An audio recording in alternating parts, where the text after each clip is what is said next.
What would you do? I mean, we've had a few questions about speed limits. Now, I remember in St Mary, one man said that 70% of people were driving at 40 in a 20 mile an hour zone. That's right. So don't you think that the law is wrong and the speed limit should be raised? No, I don't. I've got my own conceptions of this, and basically, as you may well know and be aware, I was actually hit by a car doing 40 miles an hour on St Clements Coast Road back in 1995. That speed limit has now dropped to 30. And I believe in some cases I've seen so many cars turned upside down, which I can't believe. I don't know how the hell they do it. I really don't. I mean, 40 is safe. I don't even think that we should increase that speed limit on the avenue. Speed kills dangerous, and the problem being, at the end of the day, people don't listen. Speed cameras, I've had a good old think about this, and I think they'd be a complete waste of time. I actually think we've got to look along the lines of hurting these people at their pocket, and I mean really hurting them.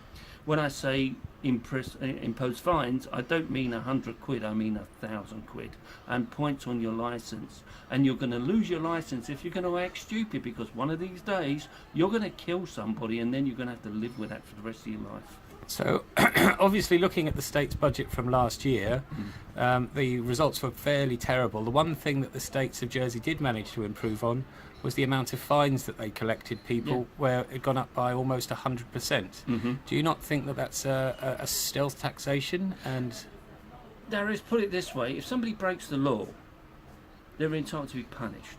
Now, breaking the law as far as drinking is concerned, driving when you're under the influence of drugs, and people do all these things. They do them a lot more in the UK, and they seem to get away with it.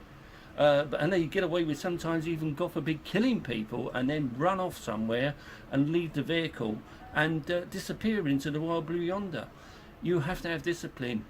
I've seen incidents where I've gone past down the road where the Merton is, and there's been a bloody cyclist coming towards me on a one-way. Now, listen, what sense is in that? If I knocked him down, what would happen? I'll get the blame. There's got to be road sense. It's same as pedestrians in town. I was looking at the possibility of having jaywalking laws over here, because the pedestrians are as responsible as the motorists, and that's what it should be, but they cross the road in so many different places where there's a zebra crossing in between, and as far as I'm concerned, it's ridiculous. You have to be on your guard and have eyes at the back of your head when you're driving through town. Blocking off the road, as it's done, has caused a bottleneck. And it's a ridiculous situation. I don't mind Mulcaster Street being closed at the weekend for what it's done. That's fantastic. I mean, people can enjoy themselves.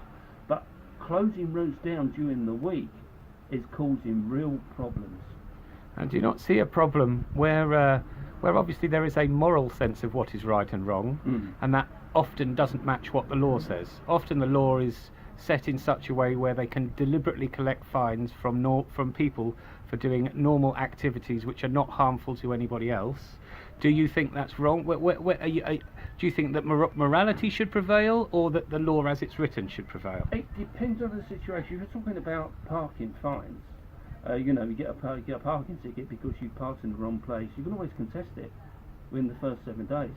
And I have done that in the past. And it's been rightfully that I've actually had the fine scrubbed. If you know you're in the wrong, say you park in a disabled bay and you don't have a disabled badge, that is wrong. It's not morally wrong, it's illegally wrong. You are depriving somebody who's disabled of parking there. Right.